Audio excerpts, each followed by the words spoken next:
Hi, today I'll be talking about drugs for chronic heart failure. Pharmacologic management of chronic heart failure is primarily determined by patient's left ventricular ejection fraction. Patients with chronic heart failure who have left ventricular EF less than 40% are considered to have heart failure with reduced ejection fraction, and those with left ventricular EF greater than 50% are considered to have heart failure with preserved EF.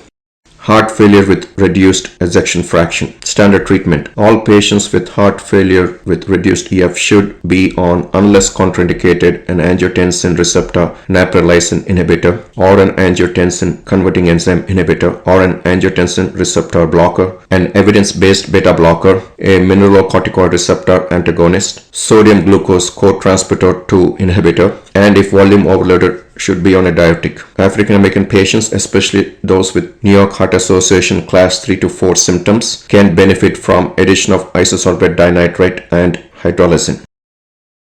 Angiotensin converting enzyme inhibitors. Treatment with ACE inhibitor improves symptoms within 1 to 3 months. They tend to decrease hospitalization and prolong survival in patients with heart failure with reduced EF. Dosage should be started at low dose and titrated up every 1 to 2 week intervals to a highest tolerated dose. Some of the common ACE inhibitors: captopril, initial dose is 6.25 mg TID and usual maximum dose is 50 mg TID. Enalapril, initial dose is 2.5 mg BID and maximum dose is 20 mg BID. Lisinopril, initial dose is 5 mg once daily. The maximum dose is 40 mg once daily. Quinapril, initial dose is 5 mg BID and maximum dose is 20 mg BID. Ramipril, initial dose is 2.5 mg once daily. Maximum dose is 10 mg once daily.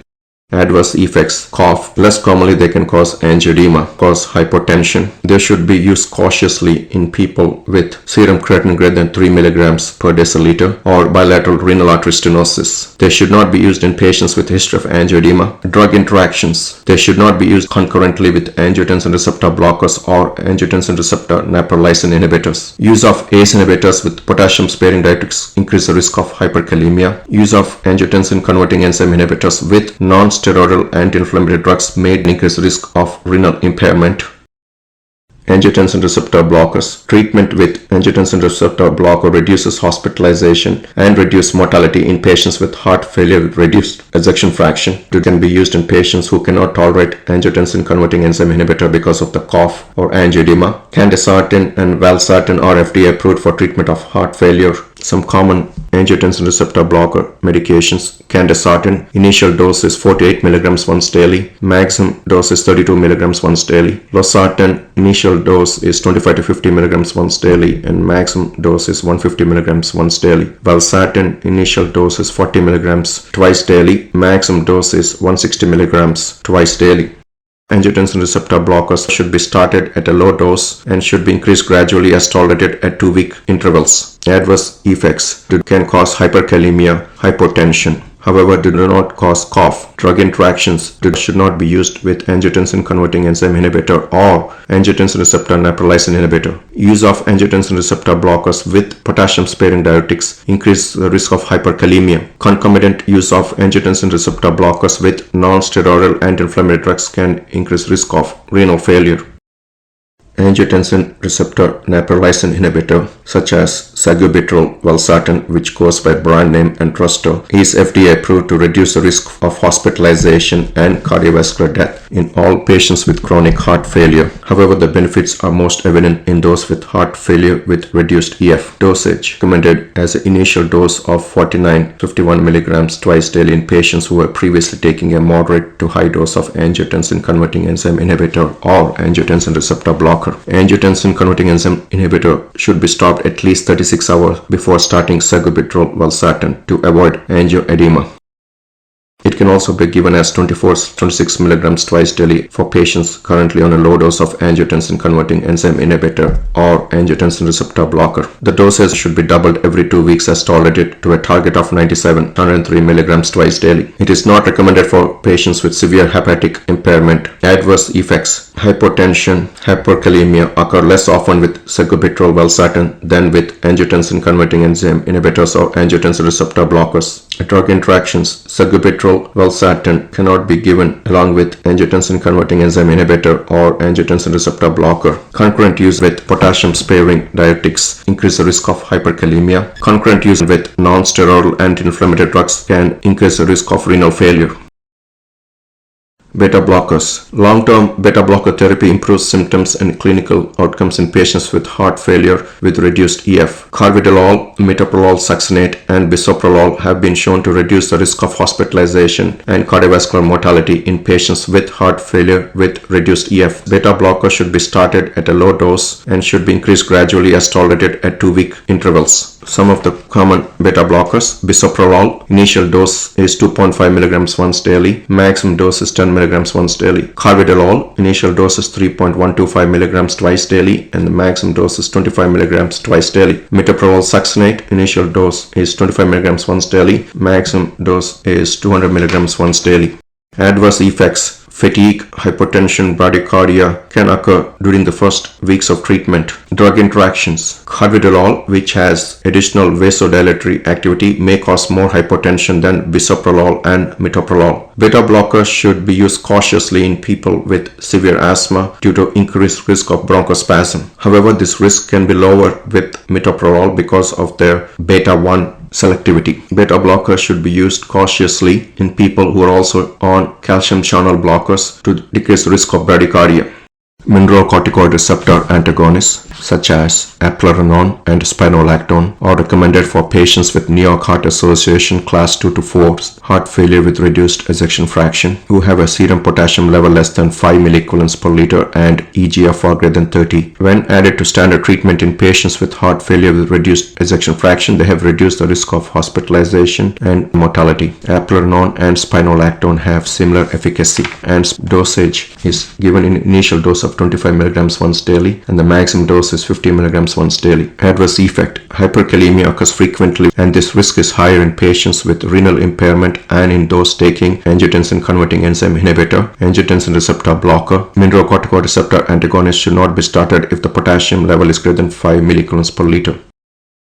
Sodium glucose cotransporter 2 inhibitors such as dapagliflozin and empagliflozin have reduced the composite of hospitalizations and cardiovascular mortality by around 20% in patients with heart failure with reduced EF. Dosage: renal function should be assessed before starting on SGLT2 inhibitor. Common dosage: dapagliflozin, which goes by the brand name Farxiga, is given in a dose of 10 mg once daily. Empagliflozin, which goes by brand name Jardiance, is given in a dose of 10 mg once daily. Adverse effects: urinary tract infections, genital mycotic infections are most common adverse effects of SGLT2 inhibitors. Venous gangrene can also occur very rarely. Drug interactions: hypoglycemia can occur when SGLT2 inhibitor is used in combination with sulfonylurea.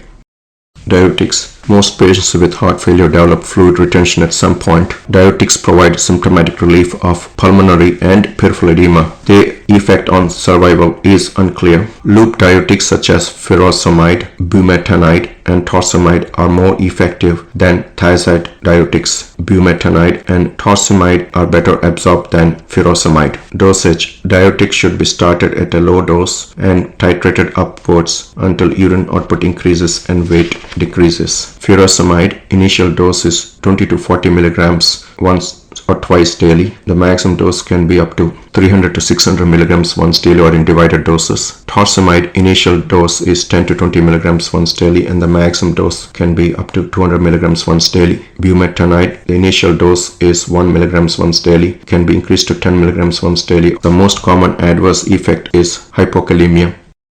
Vasodilators: African American patients with heart failure with reduced ejection fraction, especially those with New York Heart Association class 3 and 4 who remain symptomatic despite standard treatment, can benefit from addition of isosorbate dinitrate and hydrolysine. This combination has shown to reduce the rate of hospitalization for heart failure patients. Dosage: this combination should be started at a low dose, titrated upwards every 2 to 4 weeks. The initial dose is 20 milligrams, 37.5 milligrams TID, and the maximum dose is 40 milligrams, 75 milligrams TID. Adverse effects. This combination can cause hypertension, headache, tachycardia. Drug interactions. Phosphodiesterase type 5 inhibitors such as sildenafil should not be taken with isosorbate dinitrate hydrogen combination due to risk for severe hypotension. Digoxin. In patients with heart failure, reduced ejection fraction, digoxin can improve symptoms and decrease hospitalization rate. However, it has no effect on mortality. A low dose of digoxin 0.125 to 0.25 milligrams daily is used in patients with heart failure with reduced EF who remain symptomatic despite standard treatment. Serum levels less than 1 nanogram per ml is recommended. Adverse effects. The most common are conduction disturbances, cardiac arrhythmias, and visual disturbances. Drug interactions. Potassium-sparing diuretics, mainly spironolactone, may decrease the efficacy of digoxin, and loop diuretics may increase its toxicity associated with hypokalemia.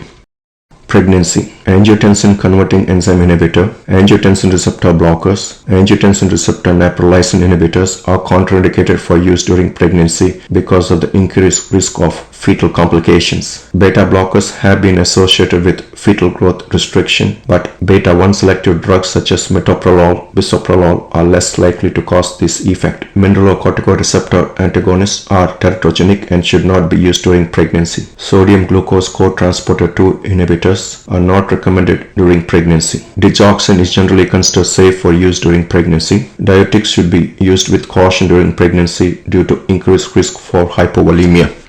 Heart failure with preserved ejection fraction. Sodium glucose cotransporter 2 inhibitors reduce cardiovascular mortality and heart failure hospitalizations by 20%. The European Society of Cardiology 2023 heart failure guidelines has given SGLT2 inhibitor use for heart failure with preserved EF a class 1A recommendation. The American College of Cardiology, American Heart Association has given it a class 2A recommendation. In selected patients with heart failure with preserved EF, mineralocorticoid receptor antagonist may be considered to decrease the hospitalization, particularly among patients with left ventricular EF on the low end of the spectrum. It is a class 2B recommendation as per the American College of Cardiology. In selected patients with heart failure with preserved EF, the use of angiotensin receptor blocker or angiotensin receptor neprilysin inhibitor may be considered to decrease the hospitalization, particularly among patients with left ventricular EF on the lower end of the spectrum. These two medications have been given a class 2B recommendation by the American College of Cardiology.